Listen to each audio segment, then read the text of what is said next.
Daniel. Welcome to my show. So, I love cooking, so I decided why not teach you just how fun it is. Last week, I talked to you about 4 oceans. This week, I'm going to talk to you a little bit more about them. They're an amazing organization, and they're doing a great job. To visit them and donate, go to www.4ocean.com. Now, look at some of these photos. See what an amazing job they're doing?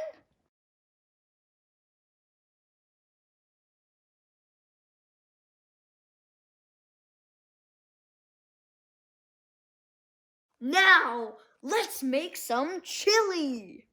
Welcome back, everyone. Today we will be cooking homemade chili. Actually, it is not fully homemade.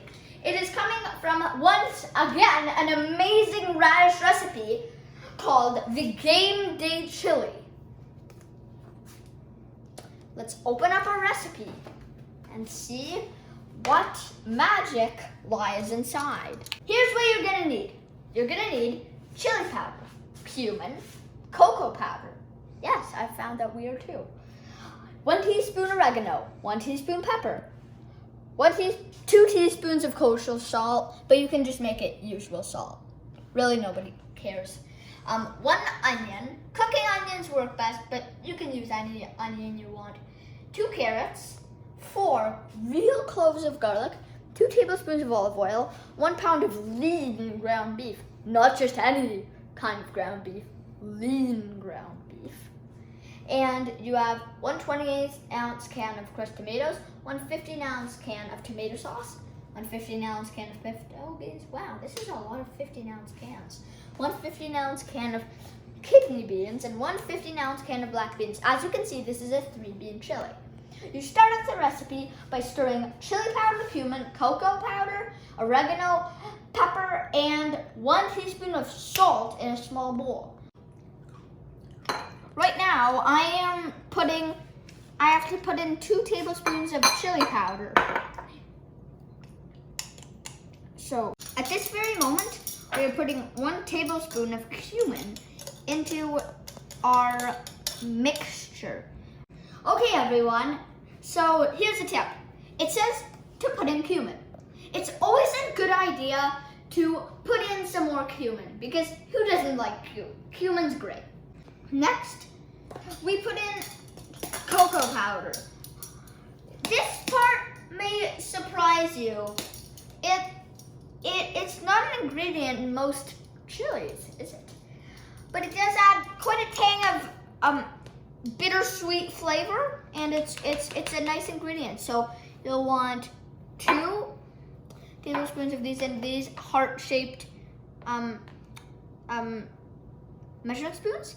These are also a courtesy of Radish's Valentine Day edition, and it just, the cocoa powder comes out in a nice little heart, like this one. I like that.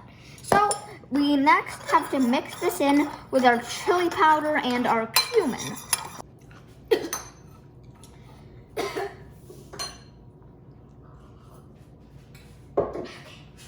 Note to self.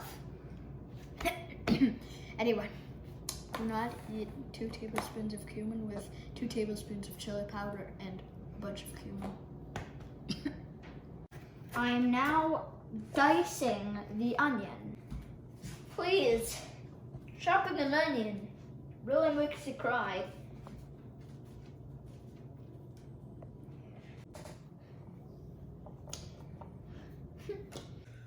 Now goes the real deal. We're actually starting to heat the pot to make our finishing results. So, first you need 2 tablespoons of fresh organic olive oil. Nothing better, nothing better. And just swirl that around in there. Come on, who doesn't know how to swirl it around in there? Okay, now you'll just close this off.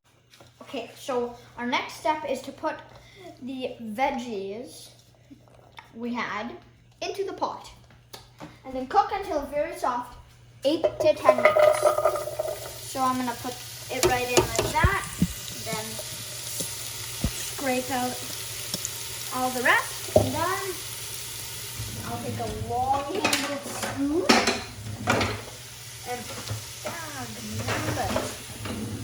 and stir till you cook, stirring occasionally until very soft, 8 to 10 minutes. Alexa, set 8-minute, 30-second timer. Okay, so next we must rinse these beans in the colander.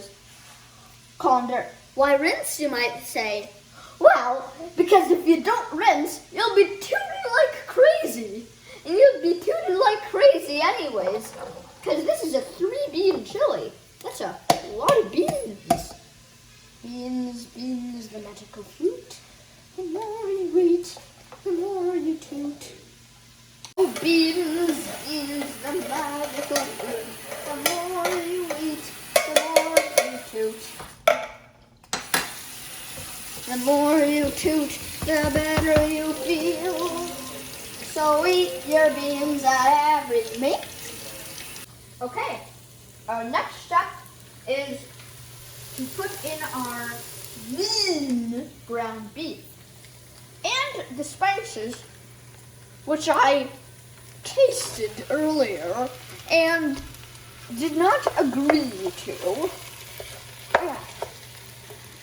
Okay, so while we got my spices, here they are.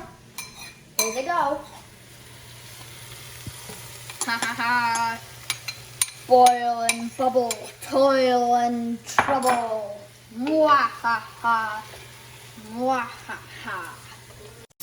You may be asking why I'm washing my hands. I'm washing my hands because I just handled raw beef products. And this is bad because some of the bacteria in the meat processing plant can be very harmful for your digestion.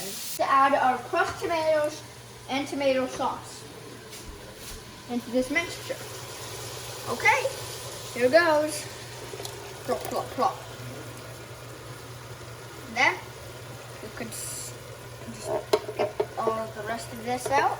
It's always a good idea, everyone, to get all the last little morsels out of your conserves and all these things. Now, to get this little guy in. He may look small, but he's worth a lot in the tomato flavor. Now for the real tooting extravaganza, we add in the beans.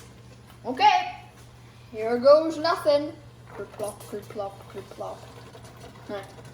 Oh, you love that sound beans make when they hit a sizzling pot of chili. They just go. After you add the beans, you must bring it to a boil. After that, reduce the heat to simmer and cook 25 minutes with, if you want, the lid on. So, our 25-minute timer has just went off. Our chili is finished. One amazing tip to do, as a thing to do, is take a just normal teaspoon and take a little taste.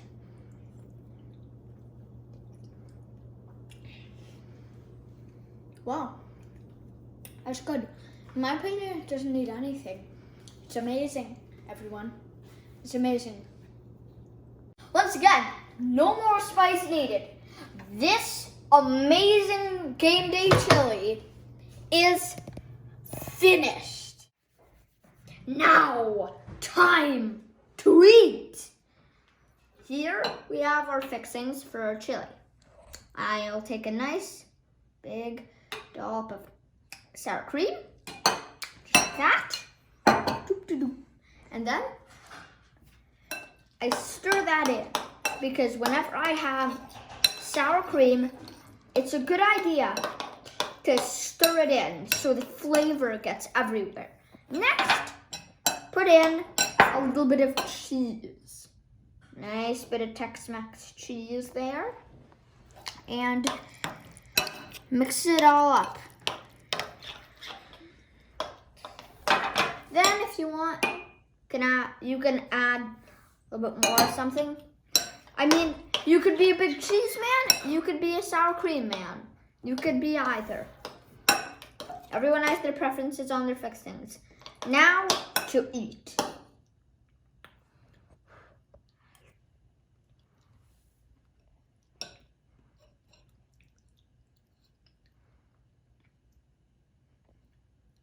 Oh wow. Wow. That is good chili. That is really good chili. Wow. Amazing. This is Chef Daniel signing off. And if I can do it, you can do it.